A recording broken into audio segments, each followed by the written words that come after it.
Hi, this is Dr. Joe Green, head pastor of Antioch Assembly Church located in Harrisburg, Pennsylvania, also the founder of the 2019 movement, and I want to share my walk-away story. I've been seeing a lot of people sharing what's known as the walk-away story, and the walk-away story, for those of you who may not be familiar with, are people that were formerly Democrats, especially people of color, and now they're walking off of, they're separating themselves from the Democratic Party. And I think this is such a good thing because you know, people's eyes are being open. They're starting to see the truth and to understand that the Democratic Party really doesn't care about black people, and they pretty much use black people for votes. You know, just to tell you a little bit of background about myself. I turned 18 in 1985, and of course, when you turn 18, normally you register for selective service, and you usually, you know, declare a political party. And of course, just like most black people in my community and my family, we were all Democrats because we were led to believe that the Democrats were the party that cared about us, that they looked out for black people, and that the Republican Party were racist. And so we all became Democrats. Now, the switch, if you don't know from a historical standpoint, the switch in parties and among black people primarily took place in the late 60s and early 70s. Up until that point in time, most black people were Republicans. Republican Party was the party that was founded as the anti-slavery party. They fought to abolish slavery. The Democratic Party was the party that actually formed the KKK. They were always opposed civil rights legislation, et cetera, et cetera. And then there was a switch. So in the 1960s with LBJ, the Democratic Party started to position themselves as the people that were for civil rights and for, you know, fighting for black causes. But in essence, that wasn't the case. What LBJ did with the war on poverty was he basically positioned the Democratic Party as though they were fighting for black people by expanding social programs and welfare programs. But when you read his the unauthorized biography of LBJ, and when you understand the history of LBJ and the Democratic Party, that he really didn't care about black people. It was just a way for him to gain political power. And there's a quote from LBJ in his unauthorized biography that he says, "We're not going to give the Negroes a lot. We're just going to give them enough to make it seem like we're doing something for them, and we're going to get them voting." He said, "We're going to get those N-words voting Democrat for the next 200 years. And so far it's worked. Not 200 years, but if you at least 50 years, they've gotten black people to overwhelmingly support the Democratic Party. And so anyway, in 2004, I was working on the Democratic national campaign of the John Kerry for president. Now, from 1985 until 2004, I was a staunch Republican, even though I wasn't really that involved in politics, but I always followed, you know, especially presidential campaigns. So in 84, Dukakis was running against Reagan. I was a staunch supporter of Dukakis, even though I wasn't able to vote in 84. I wasn't 18 until 85. All the other Democratic candidates up until there. 1992, I was in the Navy. I filled out my absentee ballot for President Clinton and voted for him twice, and was excited about him winning because, like I said, I was under the impression that the Democratic Party was the party that really cared about black people. And so in 2004, as I was working on the John Kerry campaign, I started to realize and come to the understanding that the Democratic Party didn't really care as much about blacks and minorities and other minorities, but they were basically using us for votes. I also worked with Acorn shortly. I wasn't a part of Acorn, but as I was working for the Democratic National Party, the presidential campaign, there were people from Acorn that was working alongside of us. And so I thought it was a great idea. Acorn was going knocking on people's doors in the neighborhood, and they were getting people to register to vote. But in essence, they weren't really getting people just to register to vote. They were getting them to register to vote for Democratic candidates. And so, of course, I think, I'm not sure, but I think Acorn may not even be around. I know they got into a lot of trouble for corruption.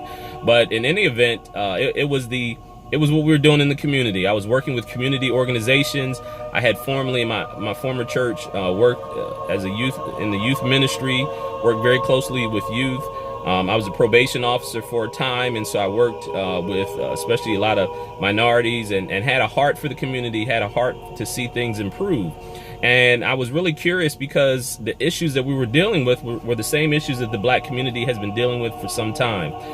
My stepfather was a former Black Panther, and he used to tell me all about the issues that the black community was facing. I read a lot of historical documents and listened to the speeches of MLK and Malcolm X and H. Rap Brown and all these other guys who these famous civil rights activists, and a lot of them were considered radical. I read some of the stuff on the Black Panthers, so I had a full working knowledge of the issues that the civil rights movement dealt with.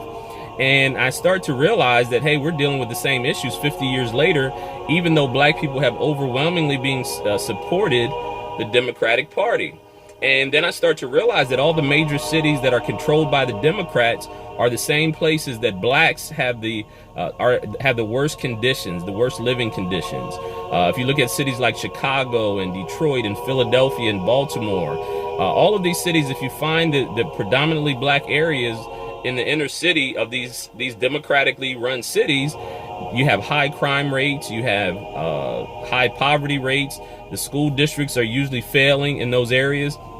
I live in Harrisburg, Pennsylvania. In Harrisburg, Pennsylvania, the state capital of Pennsylvania, has been Democratic for at least the last 30 to 40 years. The mayor of the city has been a Democrat, but the Harrisburg City School, just like many of the inner city schools, has a 38% graduation rate.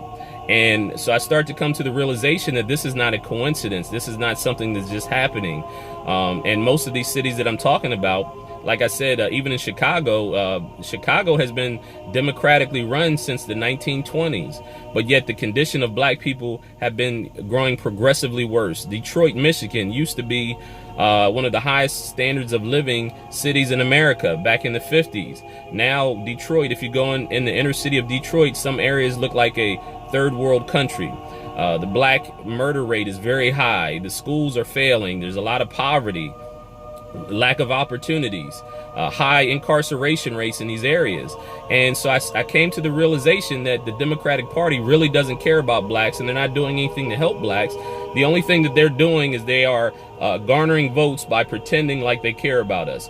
They put social programs, just like LBJ said, they put social programs in place just enough to give us a little handout for us to get dependent upon them, but not enough for us to improve our conditions. And so I'm glad to see a lot of black people and a lot of people in general are in this walk away movement, and they're walking away from the Democratic plantation. They're having their eyes open to understand the truth of what is going on politically. We can't continue to believe that the Democrats and the liberals are going to give us the solution to our community's problems. We have to understand that it's all on us, but we will never overcome our situation and circumstance as long as we are passionately supporting the people that are taking us for granted. It hasn't worked for us in 50 years and plus 50 years plus.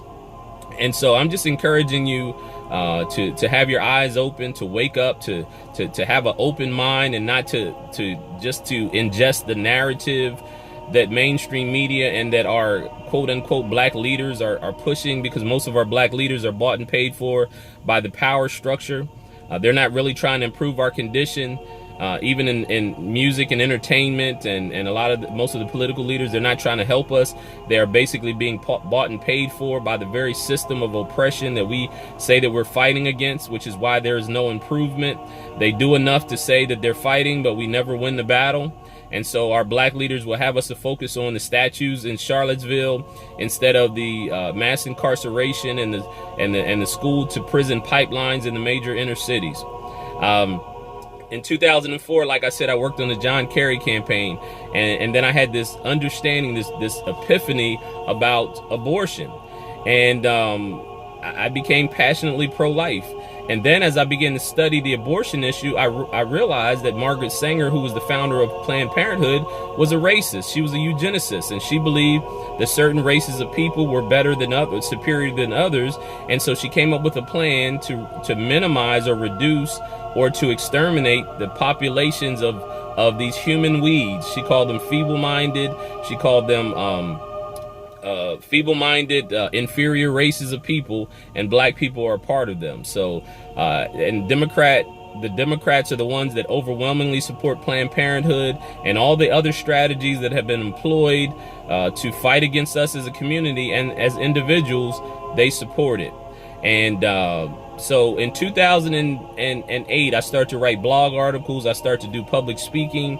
And as I started to go around, I began to share some of the information. And a lot of people had ears. Their ears were open and their eyes were open. But many people still wanted to stay on the same Democratic plantation.